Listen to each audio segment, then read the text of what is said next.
대국교회 6월 21일 예배 함께 하겠습니다. 함께 꽃들도 찬양하시면서 우리의 마음을 들여 예배로 나갑니다.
어리석은 사람들은 자기 마음대로 하다가 죽을 것이고 미련한 사람들은 스스로 잘난 체 하다가 망할 것이다.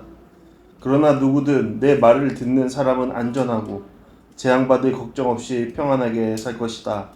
아멘. 하나님 아버지, 오늘 주님 전에 나왔습니다.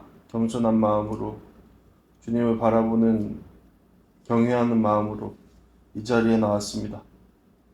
주님, 그러나 때로는 우리의 마음이 교만하여서 하나님의 뜻보다, 하나님의 성품보다, 하나님의 이끄심보다 나의 마음과 생각을 끊임없이 주장할 때가 너무나 많습니다. 그리고는 끝내 우리 가운데 굽히시지 않으시는 하나님을 바라보며 하나님을 업신여기거나 하나님을 비난하거나 하나님 탓을 하는 그러한 우리의 악한 행위들도 있습니다. 주님, 그러한 우리의 어리석음과 미련함을 꺾게 하여 주시고 그것을 뒤로하고 주님을 바라보고 주님께 나아가는 삶의 모습을 취할 수 있도록 주님 주장하여 주옵소서. 주님, 우리 들꽃교회는 주님의 것입니다. 우리 들꽃교회에 속한 모든 자들의 삶은 주님의 것입니다. 그렇지 않으면 우리 교회가, 우리 공동체가 존재할 이유가 없습니다. 주님 그것을 다시 한번 예배를 통해 깨닫게 하시고 그것으로 주님의 영광을 올려드리는 우리의 예배, 교회가 될 수 있도록 아버지 함께 하시옵소서. 거룩하신 주님의 임재 안에 올바로 드려지는 예배 될 수 있도록 주님 함께 하시옵소서. 이 모든 말씀 주 예수 그리스도의 이름으로 기도합나이다. 아멘. 주를 위한 이곳에 예배하는 자들 중에 그가 장님이 없어 주님께서 슬퍼하시네. 주님이 찾으시니 그 한 사람 그 예배자 내가 그 사람 되기 간절히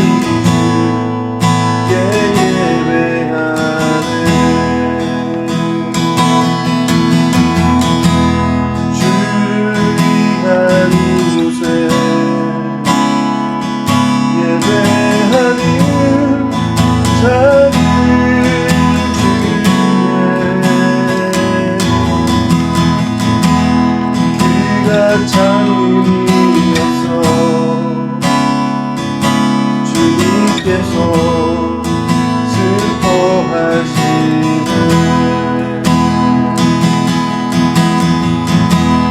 주님이 찾으신 그 한 사람 그 예배자 내가 그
하소서.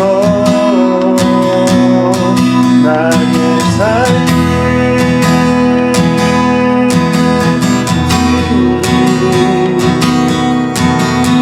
너를 향해 하소서. 주님 나를 받으소서.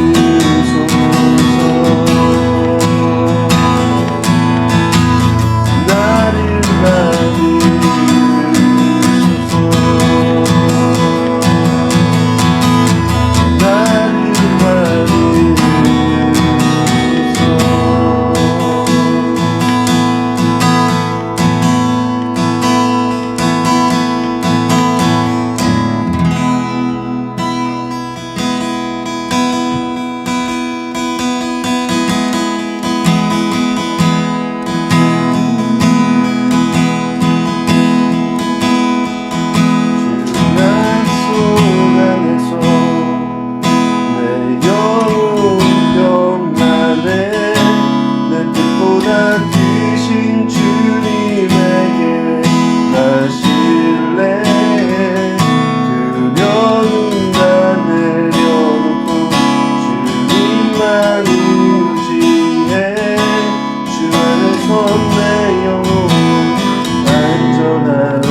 이 시간 다 같이 찬송가 539장 주의 음성을 들으니 함께 찬양하시면서 준비하신 예물을 올려드립니다.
우리의 신앙을 함께 고백하시겠습니다.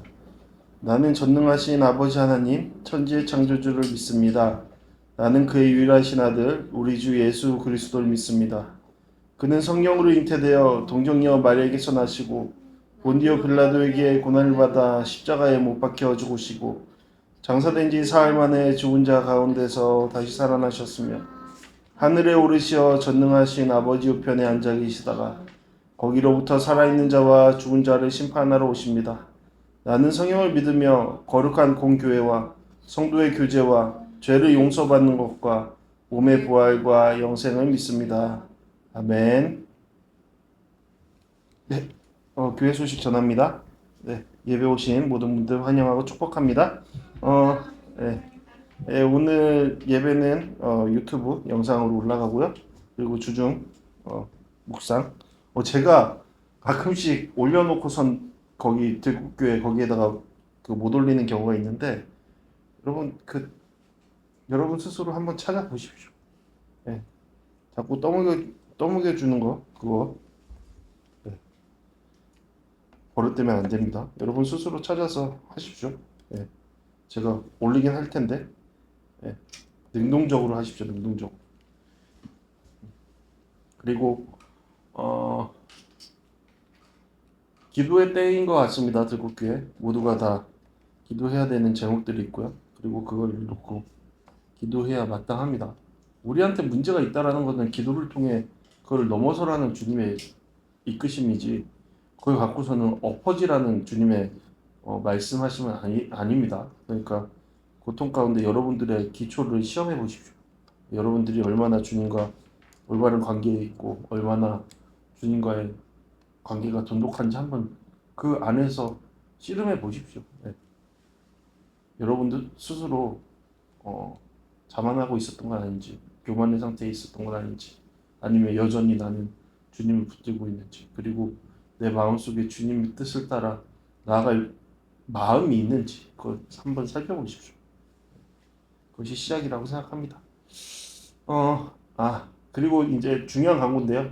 다음 주일은 11시에 제가 따로 올리겠지만 11시에 줌으로 모입니다. 네, 줌으로 모여서 다른 방식의 예배 형식으로 함께 예배하겠습니다. 왜냐하면 제가 그 다른 교회 지금 그 설교자로 부름받아서 2시 예배 참석해야 돼서 11시에는 같이 모이고 1시간 정도 함께 모이고 삶을 나누고 함께 말씀 나누고 그렇게 해야 될 것 같다는 생각이 들었습니다. 들꽃교회 예배는 계속됩니다. 네. 어떤 상황이 와도 들꽃교회 예배는 지속됩니다. 그러니까 여러분들 항상 기억하시고 아프신 분들 있고요. 그리고 삶의 무게가 무겁게 다가오시는 분들도 있고 그리고 새로운 도전 가운데 있으신 분들도 있고 여러 가지 모양으로 우리한테 주어진 것들이 있습니다. 주어진 때 더욱 더 열심을 다해서 기도하겠습니다. 함께 기도하는 우리 모두 됐으면 좋겠습니다. 네, 이 시간 다 같이 다시 한번 인사 나누겠습니다. 사랑합니다. 축복합니다. 네, 사랑합니다. 축복합니다. 네, 이 시간 다 같이 말씀 보시겠습니다. 말씀은 사도행전 5장 12절에서 16절까지의 말씀. 사도행전 5장 12절에서 16절까지의 말씀입니다. 네. 점점 더 많은 사람들이 라는 제목인데요. 제가 말씀 쭉 읽어가겠습니다. 사도들은 사람들 가운데 많은 기적들과 표적들을 일으켰습니다. 그리고 믿는 사람들은 모두 한 마음으로 솔로몬 행각에 모이곤 했습니다. 다른 사람들은 감히 그 모임에 끼어들지 못했습니다. 그러나 백성들 사이에서는 그들에 대한 칭찬이 자자했습니다. 더욱이 남녀할 것 없이 점점 더 많은 사람들이 주를 믿게 돼 그 수가 늘었습니다. 심지어 사람들은 베드로가 지나갈 때 혹시 그의 그림자라도 덮일까 해서 들것과 자리에 환자들을 눕힌 채 거리로 데리고 나왔습니다. 예루살렘 근처의 마을에서도 많은 사람들이 환자들과 더러운 귀신에 시달리는 사람들을 데리고 모여들었고 그들도 모두 고침을 받았습니다. 아멘. 네, 오늘 말씀 점점 더 많은 사람들이라는 제목으로 말씀 나누겠습니다. 지난 5월에 종영한 것 같은데요. 모두가 자신의 무가치함과 싸우고 있다라는 드라마를 개인적으로 재미있게 봤습니다. 정말 오랜만에 처음부터 끝까지 멈추지 않고 집중하면서 본 드라마인 것 같습니다. 제가 이 드라마를 끝까지 볼 수 있었던 것은 배우와 극에서 전하는 메시지가 훌륭했던 이유도 있었지만 제목과 같이 모두가 무가치함에 싸우고 있는 현실을 너무나도 잘 반영해주고 있는 그러한 드라마이기 때문이었습니다. 정말 그런 것 같습니다. 요즘 세상은 모두가 다 외부인으로 남고 싶지 않아서 무엇이든 해서라도 내부인이 되고자 하는 그런 마음을 갖고 있는 듯합니다. 그것 가운데 우리의 가치를 더욱더 확인하려는 그런 움직임이죠. 그것이 정확히 뭔지도 알지 못하면서 그렇게 뭔가를 향해서 우리는 채우기 위해 나아갑니다. 그런데 문제는 모두가 다 그런 과정 속에 평안에 이르지 못하고 있다라는 것이죠. 이 부분에 대해서 좀 많이 우리가 생각해야 될 지점이 아닌가 생각해 봅니다. 모두가 다 무엇인가를 채우기 위해서 나아가지만 정작 그 채움이 있더라도 그것이 만족이 되지 않는 경우가 허다하죠. 평안에 이르지 못합니다. 이 드라마는 구교한 배우가 연기한 황동만이라는 인물을 중심으로 전개가 되는데요. 황동만은 20년째 영화감독 데뷔를 준비하고 있으나 아직 데뷔작 하나 없는 일명 사회 부적응자 무직입니다. 그와 관련된 사람들은 그런 그를 실패한 인생으로 바라보죠. 그러나 정작 황동만은 좀처럼 그것을 인정하려 들려 하지 않습니다. 아마 그것을 인정하지 않는 것이 그나마 남아있는 자신의 삶을 버티기 위한 최후의 보류인 까닭이 아닌가 생각해 봅니다. 황동만에게는 파리네라는 모임이 있는데요. 대학 영화 동아리 선후배 사이의 모임입니다. 그들 중에 가장 별 볼 일 없는 현실 속에 있는 사람이 바로 황동만입니다. 그러나 황동만은 이 모임에 한 번도 빠지지 않고 제일 많이 한 번도 빠지지 않고 참여합니다. 그리고 그 모임에서 가장 많이 떠듭니다. 가장 많이 떠드는 내용들 중 하나가 누군가의 작품을 가장 신랄하게 비판합니다. 감독은 이래야 돼. 감독이라면 이래야 돼. 글을 어떻게 저렇게 쓸 수 있어? 자기는 한 번도 그 세계로 들어가지 못한 상태이면서 말이죠. 그래서 그곳 사람들마저 그런 황동만을 좋아하지 않습니다. 자신의 삶도 제대로 살지 못하면서 남의 삶을 무자비하게 비난하는 그를 달갑지 않게 여기지 않습니다. 그렇죠. 우리가 살아가는 삶의 방향 속에서도 그런 대상들이 있죠.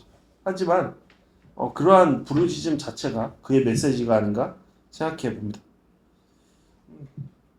사실 그곳에서 이제 드라마 속에서 등장하는 많은 인물들이 있는데 사회적으로 성공해 보이기도 하고 성공적인 삶을 영위해 나간다라고 보이기도 하고 그런 사람들도 있는데 사실상 황동만과 다르지 않다라는 것을 드라마에서는 보여줍니다. 그러니까 우리가 겉모습으로는 그 사람이 뭔가 평안에 이르렀고 뭔가를 갖추고 있고 뭔가를 하고 있다라고 보이는데 정작 그 사람의 진정 삶 속에는 그런 것들이 없다, 공허로 가득 차다라는 것을 보여주고 있죠. 그래서 저는 이 드라마가 굉장히 뜻깊게 다가왔습니다. 그러니까 겉모습은 다를지라도 모두가 다 자신의 무가치함을 가치롭다고 말하고자 애쓰는 모습으로 분투하고 있는 것이죠. 그 중에 황동만의 오랜 원수 박경세라는 인물이 있습니다. 박경세는 황동만과 달리 성공한 영화 감독입니다. 그러나 그 또한 여전히 자신의 가치로움을 말하기 위해 계속 애를 씁니다. 그래서인지 첫 영화가 가장 좋은 영화였다라는 황동만의 뼈 때리는 악담을 그는 참을 수 없습니다. 성공의 자리에 있으나 여전히 자신을 증명해야 한다는 압박감을 더하는 말로 들리는 까닭이죠. 이렇게 영화 곳곳에는 자신의 가치를 증명하기 위해 발버둥 치는 그러한 사람들의 모습을 보여줍니다. 우리의 삶의 이야기와 맞닿아 있죠. 작가는 이러한 현실을 대변하듯 변은하라는 인물을 통해서 사람들 모두가 하나의 감정 덩어리처럼 보인다. 마치 평생 하나의 감정, 불안, 억울함, 분노, 허세, 열등감에 붙들린 존재들 같다라고 합니다. 감정 덩어리. 참 씁쓸하면서도 인정할 수밖에 없는 묘사이죠. 드라마가 끝이 나고 이 작품을 연출한 차영훈 감독의 인터뷰가 있었어요. 그곳에서 차 감독은 이 드라마는 행복이란 완성된 무엇인가가 아니라 불행하지 않는 상태를 말하려 한다라고 했습니다. 그러면서 드라마의 인물들 모두가 각자의 자리에서 무가치함과 싸우고 있듯이 너만 후진 게 아니니까 그냥 살아보자라는 메시지를 담는다고 했습니다. 정말 그런 것 같습니다. 모두가 다 별 볼 일 없는 상태, 겉으로 보기에는 상관없이 그리고 무엇인가를 찾는 그러한 상태를 보여주고 있습니다. 그래서 이 드라마가 매력적인 것 같습니다. 그러면서 이 드라마는 결국 안온함을 이야기하고자 했다라고 감독은 말합니다. 안온함. 그것이 바로 사람들이 원하는 것이다 라고 하면서 말이죠. 그래서인지 드라마 곳곳에서 이 안온이라는 평상시에는 별로 사용하지 않는 단어가 많이 나왔습니다. 저는 이 인터뷰 내용 그리고 드라마 전반의 내용들을 기억하면서 이 감독이 말한 안온함이란 뭘까? 안온함에 이르는 길은 뭘까? 그것에 대해 생각해 보게 되었습니다. 그것에 대해서 잘 말해주는 드라마인가? 저는 사실 이 드라마를 보면서 안온함에 대한 대사가 참 많이 나왔지만 그 안온함에 대한 길에 어떻게 하면 나갈 수 있을까? 어떠한 삶이 안온한 삶일까를 잘 말해주고 있지 않다라고 생각이 들었습니다. 그래서 어쩌면 안온함을 말하지만 그것이 사람들이 추구하는 방향성이라고 말하지만 그것에 이르는 길을 잘 모르기 때문은 아닐까 그런 생각을 해봤습니다. 이 드라마 속에서 계속 말하듯 자신의 무가치함 속에 발버둥 치는 중이 아닌가? 감독과 작가 또한요. 배우는요. 그렇습니다. 우리는 어쩌면 모두가 자신의 무가치함과 싸우고 있는 중인 것 같습니다. 그리고 그 자리를 벗어나 안온한 상태에 이르고자 애쓰는 중인 듯 합니다. 하지만 그 안온함이 뭔지, 안온함에 이르는 길이 뭔지 우리는 정확히 모르죠. 어떻게 하면 이 안온함에 이를 수 있을까요? 어쩌면 세상은 그것에 대해 진단은 하나 정확한 처방을 내리지 못하고 있는 듯 보입니다. 그에 대한 답을 자신의 가치에 두고 있기 때문이 아닌가 또한 생각해보죠.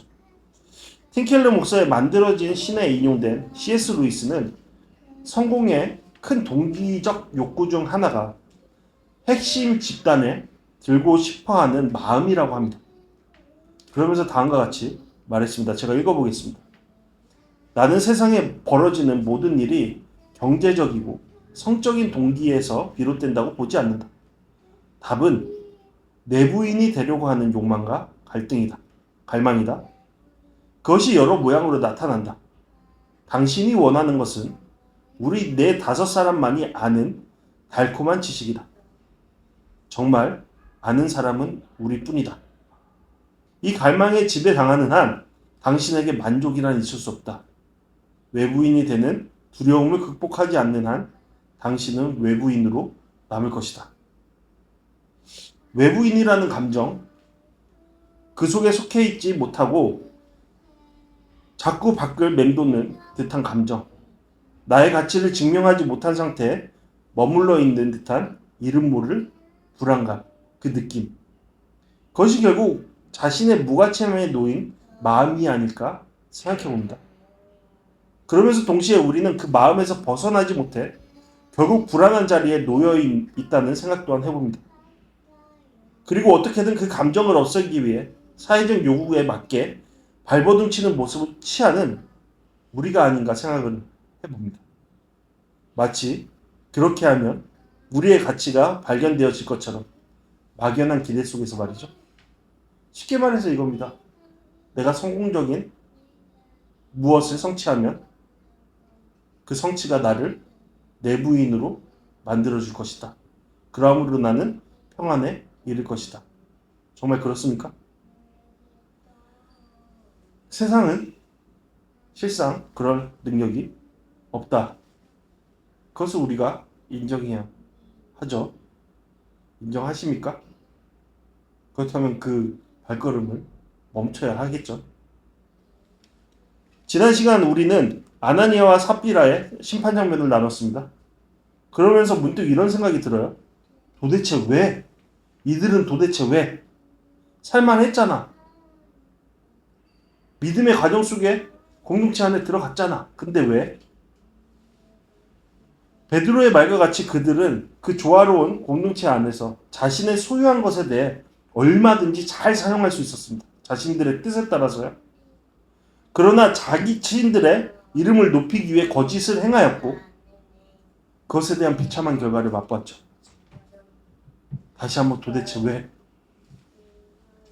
성경은 이것을 사탄에게 마음이 빼앗겼다. 그러므로 성령을 속였다라고 말하는데 이 말을 머리로는 이해하겠는데 인간의 심리로 이해하기는 좀 어렵습니다.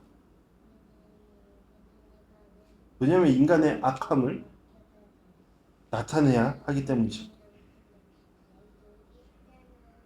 인간은 이성적이라고 말하기보다는 너무나 감정적이어서 앞서 언급한 대로 감정덩어리라서 그런 것인가? 도대체 왜? 저는 로마서 3장 10절에서 17절까지의 말씀으로 이 장면을 말하고 싶습니다. 도대체 왜? 라는 것에 대한 답을 이곳에서 찾고 싶은 것이죠. 제가 쭉 읽어보겠습니다. 기록되기를 의인은 없으니 하나도 없고 깨닫는 자도 없고 하나님을 찾는 자도 없다. 모두가 곁길로 행해 다 쓸모없게 됐다. 선을 행하는 자가 없으니 하나도 없다. 그들의 목구멍은 열려있는 무덤이고 혀로는 거짓말만 일삼으며 그들의 입술에는 독사의 독이 있고 그들의 입에는 저주와 독설이 가득하다. 누가요? 세상의 모든 자들이. 그들의 발은 피 흘리는데 민첩하며 그들의 길에는 파멸과 참담함이 있어 그들은 평강의 길을 알지 못했다. 누가요? 하나님을 알지 못하는 세상의 모든 자들이. 그들의 눈에는 하나님을 두려워함이 없다라고 한 것과 같습니다. 말씀에서 바울은 모두가 의인이 아닌 죄인인 까닭에 하나님을 찾지 않으므로 모두 곁길로 갔고 쓸모없게 되었다라고 말합니다. 그리고 그 결과 모두가 다 악 가운데 살아가며 평강의 길을 알지 못했다라고 선언합니다. 그렇다면 여러분, 이러한 악인들이 자신 스스로 평안의 길에 이르는 길을 찾을 수 있을까요? 그런 발버둥 속에서 그들은 찾아낼 수 있을까요? 네, 없죠. 그들의 선택과 그들의 판단과 그들의 감정과 그들의 생각, 그들의 경험은 모두가 다 악한 것이기 때문이죠. 우리가 바로 그러했죠. 우리가 바로 그러한 사람들입니다. 그것을 인정해야 합니다. 여러분, 여러분들의 문제가 있습니까? 여러분들의 삶에 고통이 있습니까? 어려움이 있습니까? 계속 반복되는 패턴들이 있습니까? 그것 가운데 무엇을 찾습니까? 여러분들의 지혜요? 아니요. 여러분들의 지혜는 끊임없이 악을 생성할 뿐일 것입니다. 자신 있게 말할 수 있어요. 그러므로 우리는 스스로를 파멸시키고 결국에는 평안한 길에 이르지 못하도록 스스로를 막는 꼴이 되는 것이죠. 이것이 사랑인가요? 이것이 나 자신을 위한 것인가요? 이것이 진정한 자율의 삶인가요? 우리는 자율로 악을 더 행하죠. 저는 아나니아와 삽비라가 바로 이런 전형적인 모습을 보여준다고 생각해요. 그리고 많은 이들이 이 부부와 다르지 않다라고 생각합니다. 그렇게 살아가죠. 마치 자신들이 잘 사는 것처럼 곡해하면서. 심지어 하나님의 의를 바라보며 살아가야 마땅한 교회 안에서도 이런 일이 벌어진다는 겁니다. 아나니아와 삽비라의 모습이 어디에서 일어난 것인가요? 교회 밖인가요? 교회 아니죠. 그것도 뜨겁게 부흥되어가는 성령의 임재가 가득한 그곳에서. 바울이 선포하듯 세상의 모든 것, 하나님을 알지 못하는 모든 이에게는 의가 없습니다. 선이 없습니다. 악합니다.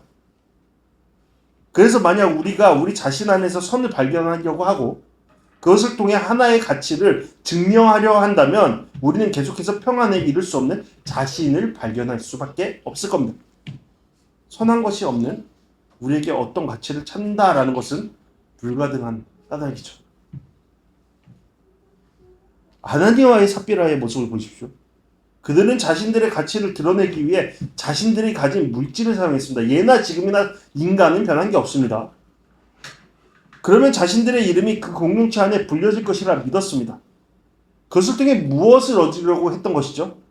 결국 자신들이 이 교회 안에 있는 자들이다라는 것, 우리가 바로 이곳의 내부인이다라는 것, 내가 바로 저 바나바와 같은 그 인격의 위치, 신앙의 위치에 속해 있다라는 것을 증명하기 위해서였죠. 그 마음이 결국 그들을 움직이게 했고 속이려는 열심으로 그 일을 행하게 했던 겁니다. 마치 하나님이 없다라고 말하는 것처럼, 하나님을 두려워하는 마음을 전혀 갖고 있지 않는 것처럼. 실상 그러했죠. 여러분, 그렇다면 우리는 어때요? 우리는 어떻습니까? 우리 또한 그렇지 않습니까? 나의 가치를 드러내기 위해, 확인하기 위해 기독교라는 종교를 택하고 있는 것은 아닙니까? 그러므로 하나님보다 내 이름이 계속적으로 앞서 있는 것은 아닙니까? 너무 교회 안에 이러한 모습들이 일반화되어 있어서 우리는 그것이 잘못했다라고 생각조차 못하고 있죠. 그것이 참 불행한 것 같습니다. 여러분, 이 부분을 잘 생각해 봐야 해요.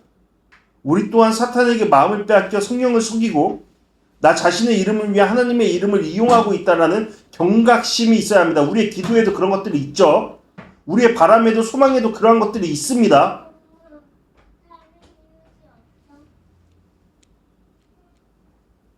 만약 이것에 대한 두려움이 없다면 우리의 신앙은 그 자체로 다시 점검해 봐야 할 이유가 되고, 그 점검이 없으면 우리 또한 아나니아와 삽비라의 길에 갈 수 있다라는 그런 두려움을 가져야 합니다. 결국 이러한 아나니아와 삽비라의 행위는 파멸과 참담한 그 자체였고, 이 일은 한창 영적, 질적 성장을 하고 있던 교회의 큰 두려움으로 작용했죠. 그렇다면 이 두려움은 무엇이었습니까? 하나님의 은혜의 하나님이시지만 동시에 거룩하신 하나님이시다라는 것이죠. 하나님 이름 외에 이곳에 높임받을 이름은 없다. 그것에 대한 구별됨, 그리고 그 이름을 통해 너희들은 부름받았다라는 구별됨, 그런 거룩함이죠. 하나님의 은혜는 거룩의 분명한 기준 안에 있다는 것을 아는 두려움이었죠. 하나님은 인간의 욕망과 필요에 의해 움직이시는 분이 아니시다라는 두려움이었죠. 교회는 그분의 영광을 위해 존재하는 곳이다라는 두려움이었죠. 이 과정에서 하나님은 결코 속지 않으시는 분이시다라는 것이며 죄를 허용하지 않으시는 분이시다라는 그러한 두려움이었죠. 이러한 심판 가운데 교회를 비롯한 주변의 소문을 접한 모든 이들이 큰 두려움을 갖습니다. 그럴 때 크게 두 반응이 나타나는데요. 믿는 사람들은 더욱 하나님의 교회를 세우는 과정 속으로 정진해갔고 거룩함을 추구하면서, 믿지 않던 이들은 감히 그 모임에 끼어들려 하지 않았습니다. 이 구별됨의 원인과 그 기준은 무엇이었죠? 그 원인은 하나님의 심판이며 그 기준은 하나님의 은혜였습니다. 곧 하나님의 은혜를 아는 자들은 점점 더 하나님의 뜻과 능력 아래 성장해갔고, 하나님의 은혜를 모르는 자들은 점점 더 그 모임과 멀어져 갔다라는 것이죠. 왜냐하면 하나님의 살아계시는 살아 역사하시는 능력이 그곳에 가득했기 때문입니다. 저는 저희 들꽃교회가 바로 이런 교회가 되었으면 좋겠습니다. 갈라지는 교회요. 주님의 거룩의 기준 안에 갈라지는 교회요. 우리가 생각하기에 그 세워가는 과정이 좀 더디고 어렵더라도 주님의 참된 진리 안에 올바로 세워져가는 교회가 바로 이곳 교회가 되길 바랍니다. 지난주 마지막의 내용과 같습니다. 저는 들꽃교회가 올바른 기초 위에 세워지는 교회가 되어야 한다고 믿습니다. 그러도록 부름받았다고 믿습니다. 따라서 기초를 세워가기 전에 우리의 세워지는 곳이 바위 위, 곧 하나님의 뜻하신 자리인지 주님의 말씀 위에 세워진 것인지 분별해 나가야 하죠. 그리고 그 위에 주님의 말씀에 따라 기초를 세워가고 있는지 또한 계속해서 점검해 나가야 합니다. 그 과정이 쉽지 않죠. 우리가 지금 경험하고 있는 것처럼 쉽지 않습니다. 그러나 그거 외에는 그 어떤 것도 우리를 견고히 세워져 가게 할 수 없습니다. 그리고 앞에서 언급한 대로 평온에 이르는 길을, 그런 결말을 맛보게 할 수 없습니다. 이 기초 외에는. 모조품은 결국 외부의 흔들림에 무너져 내릴 겁니다. 우리가 개인으로도 공동체로도 평상시에는 아무렇지 않은 듯 보이다가 어떤 상황이 오면 너무나도 쉽게 무너져 내리는 이유가 무엇이죠? 이 과정을 올바로 겪어가지 않아서입니다. 다들 말하죠. 나는 예수님을 영접했고 기독교라는 종교를 갖고 있으면 다 된 것 아니냐? 교회라는 간판을 달고 있고 어떤 교단에 소속되어 있으니 다 된 것 아니냐? 내가 어려울 때 하나님을 생각하고 기도하면 내가 하나님과의 올바른 관계 속에 살아가는 거 아니냐? 정말 성경이 그것을 말하고 있습니까? 아나니아와 삽비라도 기도했을 겁니다. 어떤 일이 있으면 하나님 앞에 나아갔을 거예요.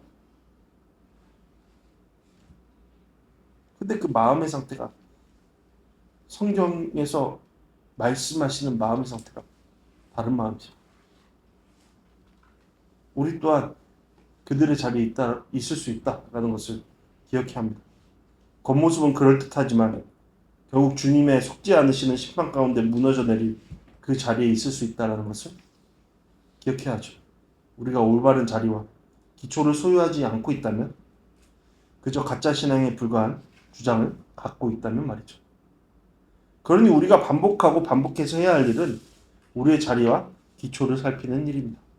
그 기초 가운데 우리는 세워져 가는 겁니다. 그 안에 진정한 가치를 발현해 가는 겁니다. 그 기초, 주님의 거룩한 성품 아래 놓여지는 그 기초예요. 그 거룩함 속에서 살아가는 그 기초예요. 그것의 진정 나다움을 발견할 수 있는 길이 있습니다. 언급한 것처럼 하나님의 역사하시는 능력이 있는 그곳에 큰 두려움이 가득했습니다.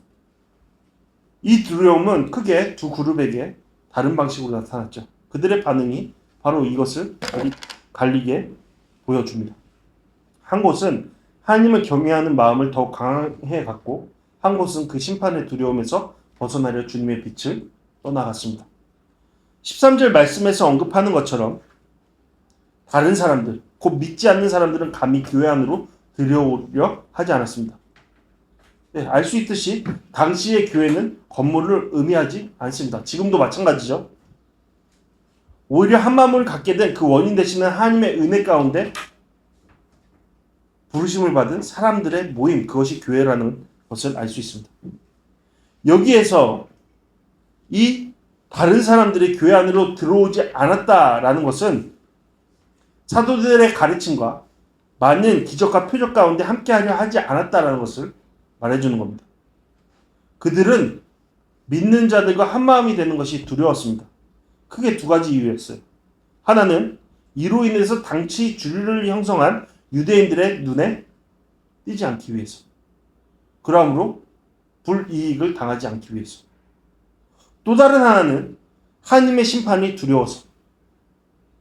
이 두 가지 이유는 하나의 이유라고 할 수 있는데 그들이 하나님을 몰라서 혹은 하나님을 믿지 않아서 그렇습니다.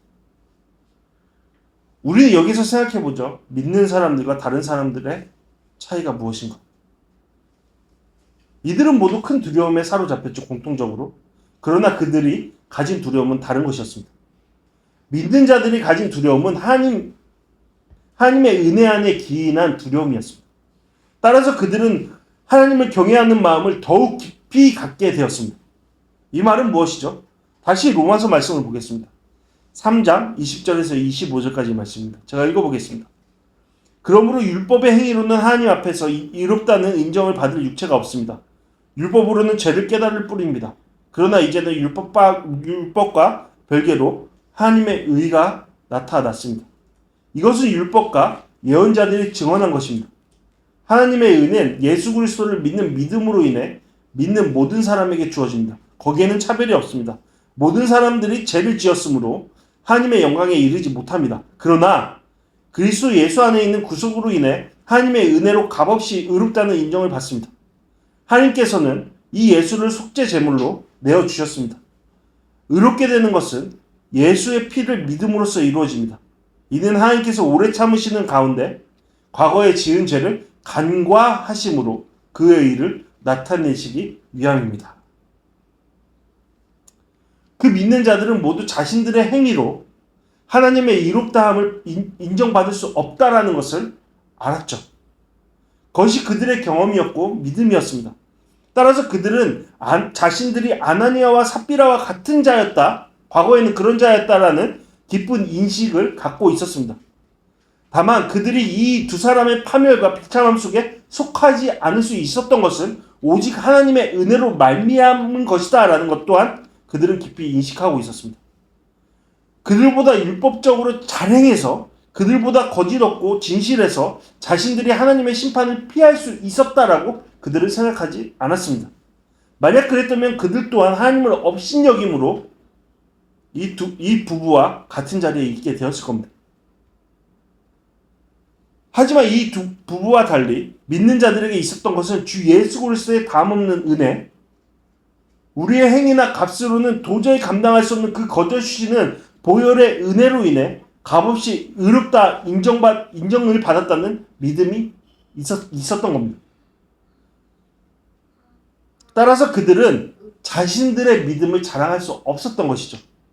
아나니아와 삽비라의 심판의 과정에서 그 어느 누구도 자신의 의를 드러낼 수 없었습니다. 다만 그것을 통해 더욱 자신들의 연약함을, 악함을 돌아볼 수밖에 없었던 것이죠. 이것은 다른 말로 뭐래요? 그 두려움을 통해서 자신의 거룩한 삶의 모습에 대한 것들을 다시 돌아보는 계기로 삼게 되었다는 것이죠. 더욱더 거룩한 삶으로 나아갈 수 있도록 이 두려움이 작용했다라는 겁니다.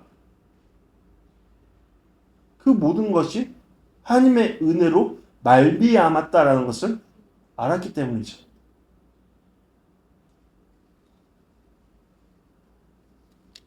곧 믿는 사람들의 두려움은 자신들이 하나님의 뜻 가운데 나아가는지를 점검하고 그 가운데 살아가기를 발버둥치는 애씀 속에 있는 것이었습니다. 반면에 믿지 않던 자의 두려움은 달랐습니다. 그들은 하나님을 몰랐기에 그 은혜 아래 있지 않았기에 그들은 하나님의 심판을 면하기 위해 더욱 멀리 도망쳤습니다. 그분을 알아보지 못한 두려움에 그렇게 했습니다. 그들에게 하나님의 뜻이 없었기 때문이죠. 결국 위기가 그들의 뿌리가 어디에 있었는지를 알게 했던 겁니다. 은혜 입은 자와 그렇지 못한 자의 갈림이 그 두려움 가운데 일어났던 것이죠. 자, 여기에 믿는 자들에게 속하지 않으려고 애써 도망치던 그 자들의 마음속에 있었던 핵심은 뭐예요? 하나님은 내가 이러한 행위를 하면 바로 심판하시겠구나. 하나님의 은혜를 몰랐던 겁니다. 이해되십니까? 그렇다면 우리는 어디에 속해 있습니까? 분명한 것은 하나님의 은혜를 아는 자들은 더욱더 주님의 뜻 가운데로 나아가기를 힘썼다라는 것이죠. 이러한 묘사는 이어지는 말씀을 통해서 확인할 수 있습니다. 믿는 자들의 모임은 날로 부흥해 갔습니다. 사람들 사이에 그들에 대한 칭찬이 자자했다라는 성경의 표현은 그들의 실제 삶을 통해 자신들에게 온 가르침을 살아냈다라는 것을 보여주는 겁니다. 그들은 성경을 관념적으로 바라보는 자들이 아닌 현실의 삶 속에서 살아내는 자들이었고 그것을 통해 주변의 많은 이들에게 진정한 믿음의 삶에 대한 본보기가 되는 삶을 살아내는 자들이었던 것이죠. 이렇듯 그들은 하나님을 향한 경외를 더해감으로 더욱 그리스도인다운 삶을 살아냈습니다. 이 중심에 베드로가 있었습니다. 베드로는 하나님의 능력 아래 하나님의 선하심을 드러내는 한가운데서 하나님의 일을 행하는 자리에 있었습니다. 그 능력이 엄청나서 그가 지나갈 때 사람들이 그림자에도 덮일까 해서 다가왔습니다. 물론 이 과정 속에 사람들의 미신적인 행태가 나타났으나 그만큼 하나님의 능력이 베드로를 통해 나타났다라는 것을 보여주는 것이죠. 이는 분명 베드로 한 사람만을 통해서가 아니었음을 짐작케 합니다. 이 성령의 임재 가운데 가득한 이 거룩한 공동체가 그 정도로 능력의 공동체였다. 하나님의 살아계심을 나타내는 능력의 공동체가 되었다라는 겁니다. 하나님께서는 그분의 뜻 가운데 세워져가는 교회 안에 주님의 때와 뜻에 따라 엄청난 능력을 부어주셨고 그로 인해 주님의 공동체는 더욱 부흥해 갔던 것이죠. 네, 저도 이러고 싶습니다. 네, 오직 주님의 능력에 따라 세워져가는 공동체가 되기를 바랍니다. 베드로와 같은 한 사람 한 사람이 일어나서 주님의 능력 아래 살아갈 때 그 능력이 주님의 뜻에 따라 전파되고 그 가운데 주님의 거룩하심을 더욱더 견고히 세워가는 그러한 공동체가 되기를 바라는 것이죠. 베드로의 모습을 보십시오. 여기에는 베드로의 자신의 가치를 알고자 하는 내부인의 욕망이 전혀 없었다라는 사실을 보게 되죠. 자신의 이름을 드러내고자 하는 그러한 불순한 마음이 전혀 없었습니다. 단지 하나님의 거룩하신 영향 아래 하나님의 뜻을 이루고자 하는 움직임이 있었던 것이죠. 그는 유명해지고자 움직였던 것이 아니죠. 그리고 그곳에 하나님의 다음 은혜가 넘쳤습니다. 그러므로 세상에 사로잡힌 자, 그들을 대표하는 더러운 귀신에 시달리던 자, 아픔 속에 있던 자들이 모여들었습니다. 그리고 그들은 진정한 생명이 있는 그곳에서 회복되었죠. 자유케 되었죠. 눈을 뜨게 되었죠. 일어나게 되었죠. 귀신이 떠나가는 역사를 경험했죠. 주님의 능력으로. 생각해보면 베드로를 위시한 말씀 속의 교회 공동체의 모습은 예수 그리스도의 모습을 그대로 닮아 있습니다. 그들은 점점 더 예수님의 길을 따라 나아갑니다. 세상이 말하는 내부인이 되어 자신의 가치를 증명해 보이려는 움직임이 아니라 하나님의 은혜 아래 살아가려는 모습, 그것을 통해 각자에게 부여하신 하나님의 부르심에 따라 살아가려는 그러한 모습들이 그들 가운데 있었던 것이죠. 작은 예수로의 삶, 자기 십자가를 지고 예수 그리스도의 길을 따르는 삶을 그들이 구현해 나갔던 것이죠. 그들의 마음속에 하나님에 대한 경외, 순종의 삶을 더해감으로 우리 또한 이러한 자리에 있기 위해 나아가야 하죠. 제가 아무리 설교 중에 이러한 얘기를 해도 그 모든 것 또한 하나님의 은혜로 말미암아 되는 것임을 믿기에 기도할 수밖에 없는 것이죠. 우리는 아나니아와 삽비라의 모습이 아니라 진정 주님을 경외하는 마음과 주님의 은혜를 아는 마음으로 나아가야 합니다. 그것이 우리를 가치롭게 하죠. 그것이 우리를 존귀케 하죠. 그것이 우리를 존재케 하죠. 그러기 위해서 우리는 지금 어떤 시간을 보내야 하겠는가 생각해 봅니다. 잠언 12장 12절 말씀을 통해 생각해 볼 수 있습니다. 지혜자는 뿌리를 통해 우리의 열매를 알 수 있다라고 말하고 있죠. 의인의 삶에는 나무의 뿌리, 그리고 열매를 나타내기 위한 인내와 같은 시간이 요구된다라는 것이죠. 이는 분명 하루빨리 결과를 내야만 하는 실용주의가 판치는 요즘 세상과 어울리지 않는 말입니다. 세상은 어떻게 하죠? 뿌리가 아닌 열매에 더욱 집중하고 있죠. 그래서 빠르면 빠를수록 좋다라고 얘기하죠. 그러나 성경은 전혀 다른 말을 하고 있습니다. 뿌리의 중요성, 우리가 어디에 있으며 무엇에 기초하고 있는지를 계속해서 묻습니다.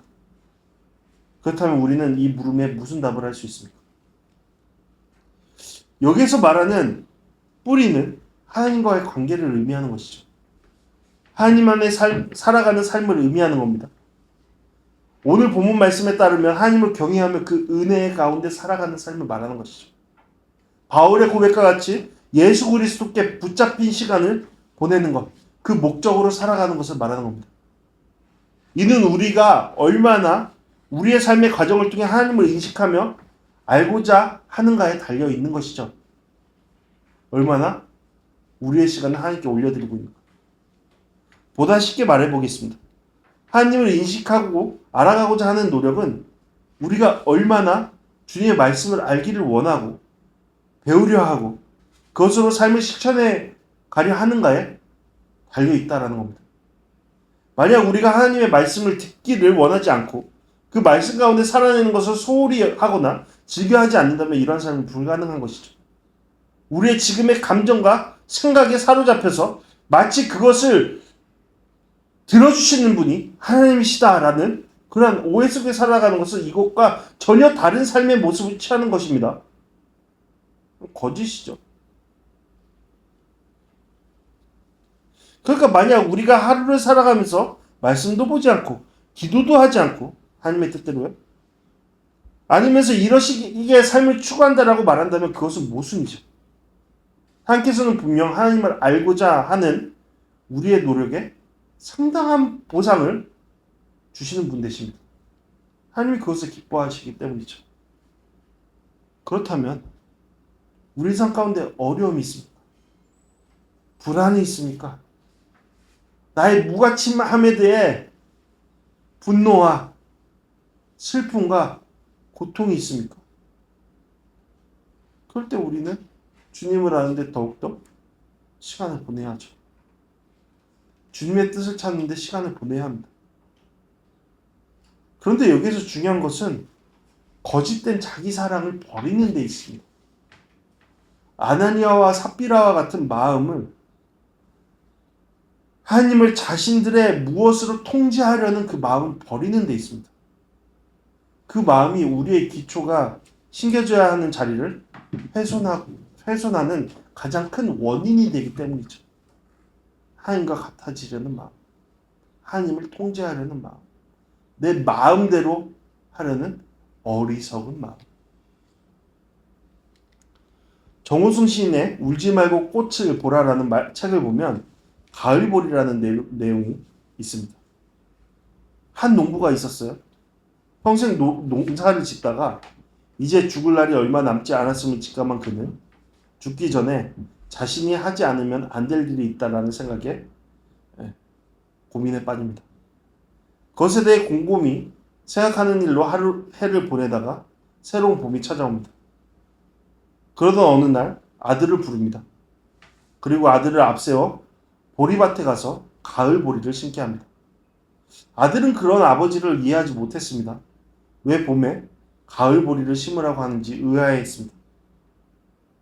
그럼에도 말없이 아버지의 명을 따랐습니다.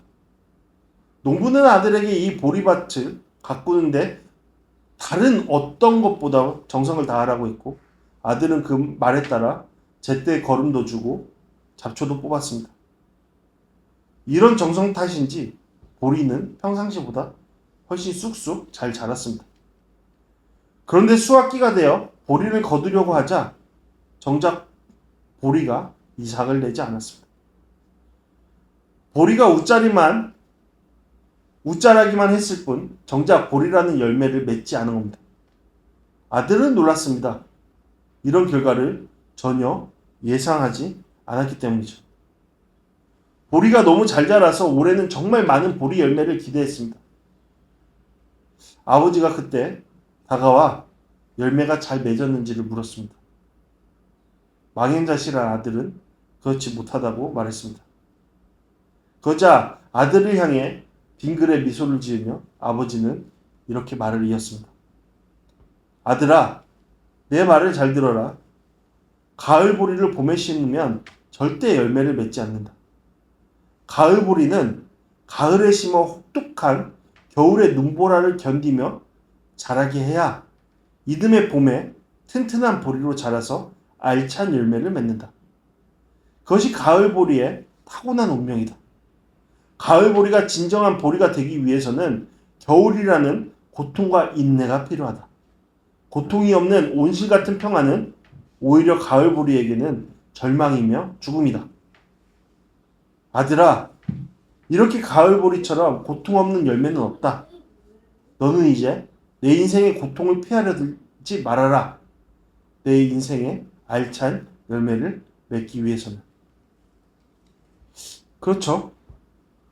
우리의 인생에 알찬 열매가 있기 위해서는 우리의 삶이 어디에 뿌려졌는지, 그리고 그 뿌려짐 속에 어떤 과정을 경험하는지가 매우 중요합니다.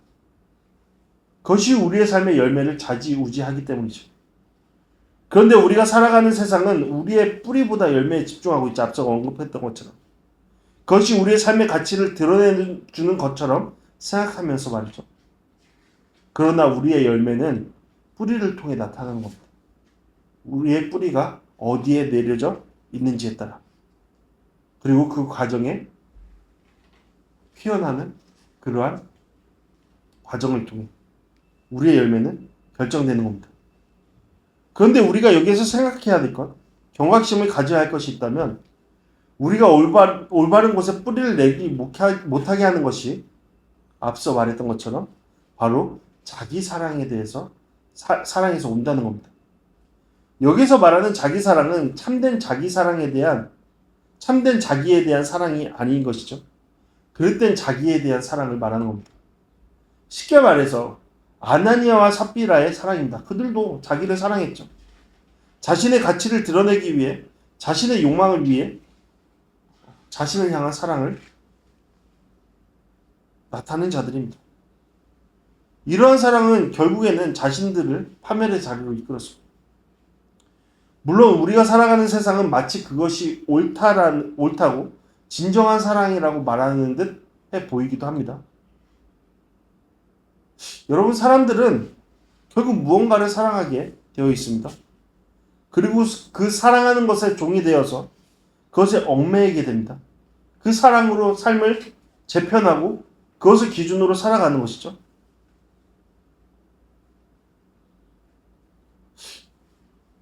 그렇다면 우리는 여기에서 다시 한번 생각해 봐야 합니다. 내가 사랑하는 그것이 진정 나를 더욱 사랑하는 존재로 살게 하는가? 어거스틴은 다음과 같이 말했습니다. 자기를 사랑하고 하나님을 사랑하지 않는 사람은 사실 자기를 전혀 사랑하지 않는 사람이다. 반면에 참으로 자기를 사랑하는 사람은 하나님을 사랑하고 자기를 사랑하지 않는 사람이다.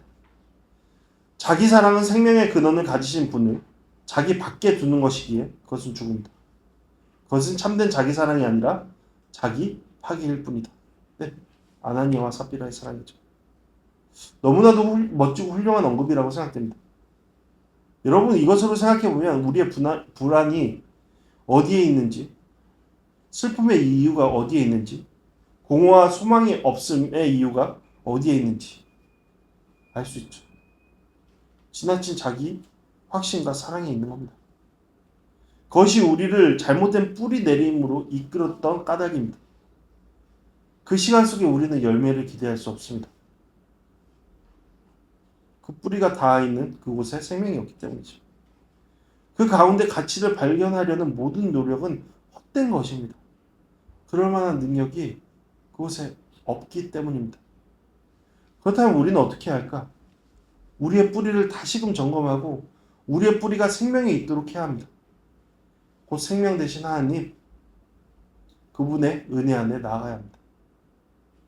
오늘 말씀의 베드로와 믿는 자들이 그러했던 것처럼 하나님의 은혜 아래 그분을 경외하는 그곳으로 나아가야 합니다. 그럴 때 우리의 삶은 더 이상 나의 능력과 소견으로 살고자 하지 않을 겁니다.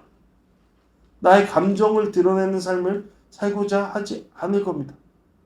나의 삶이 나의 감정이 옳다고 하는 그 자리에 있으려고 하지 않을 겁니다.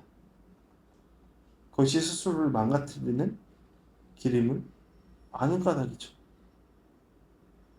우리가 자라나는 것은, 우리가 생명이 되는 것은, 우리가 존재의 가치를 알게 되는 것은, 우리가 가치로운 삶을 살아게 되는 것은 나를 기르시고 이끄시는 손길 아래서만 가능한 것입니다.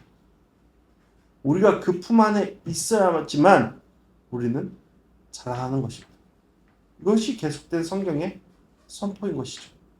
거룩하신 하나님, 그 은혜로우신 하나님의 덮으심 속에 우리가 자리해야만 우리는 그 견고한 기초 아래 세워져 가는 겁니다. 그러니 우리가 지금 해야 할 일은 거짓된 사랑을, 자기 사랑을 거부하고 진정한 나를 사랑하는 자리로 내 자신의 삶을 옮기는 것이죠. 그것은 주님의 은혜 아래 살아가는 겁니다. 나의 삶의 모든 것들을 주님에게 맡기는 겁니다. 내가 생각하는 모든 것, 나의 감정조차도 주님께 맡기는 겁니다. 그분께 완전히 의존해버리는 겁니다. 주님을 사랑하는 것, 주님과 함께하는 시간을 보내기를 기뻐하는 것, 그 시간 속에 주님은 응답하십니다. 우리의 삶을 가꾸시고 열매 맺게 하십니다. 그러니 생명으로 나아가는 우리 되기를 바랍니다. 점점 더 그 기초 위에 성장해 나가는 우리가 되기를 바랍니다. 그곳에 진정한 안온함이 있습니다. 그 뿌리 가운데 그 고통의 시간을 견뎌내는 그 자리마저도 그 가운데 진정한 안온함을 경험케 됩니다. 그곳에 주님의 손길이 있기 때문이죠. 주님의 도우심이 있기 때문이죠. 때에 맞게 부으시는 주님의 체험이 있기 때문입니다. 그곳에 만족이 있습니다. 그곳에 평안이 있습니다. 그곳에 가치가 있습니다. 오늘은 우리가 너무나도 잘 아는 시편 23편 말씀을 함께 읽고 말씀을 맺겠습니다. 여호와는 나의 목자시니 내게 부족한 것이 없습니다. 그분이 나를 푸른 목장에 눕히시고 잔잔한 물가로 인도하십니다. 내 영혼을 회복시키시고 당신의 이름을 위해 의로운 길로 인도하십니다. 내가 죽음의 그림자가 드리운 골짜기를 지날 때라도 악한 것을 두려워하지 않는 이유는 주께서 나와 함께 하시기 때문입니다. 주의 지팡이와 막대기가 나를 지키시고 보호하십니다. 주께서 내 적들 앞에서 내게 상을 베푸시고 내 마음에 기름을 부으셨으니 내 잔이 넘칩니다.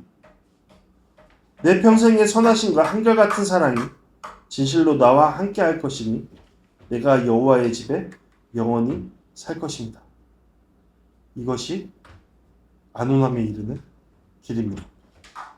그리고 오늘 말씀에 점점 더 많은 사람들이 이것을 깨달아 알아 그것을 향해 나아갔습니다. 우리도 이러한 믿는 자들의 자리에 속하기를 간절히 바랍니다. 이 시간 다 같이 여호와는 나의 목자니 함께 찬양하시겠습니다.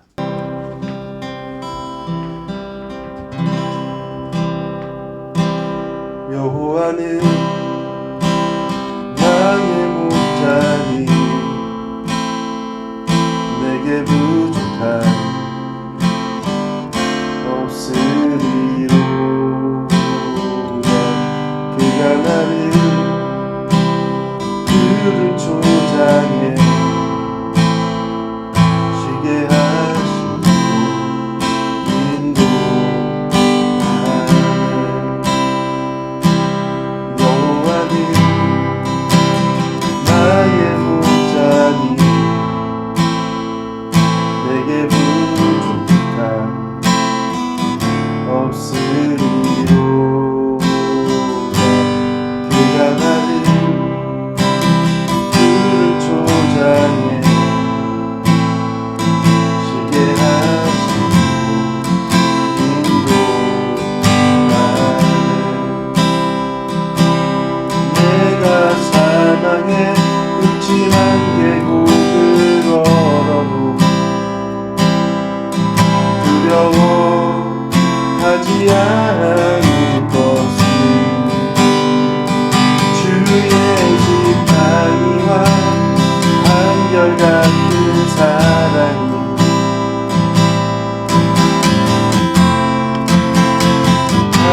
하시니라. 주의 선하심과 주의 한결같은 사랑이 평생에 나를 따를 것이니 내가 여호와의 집에서 영원토록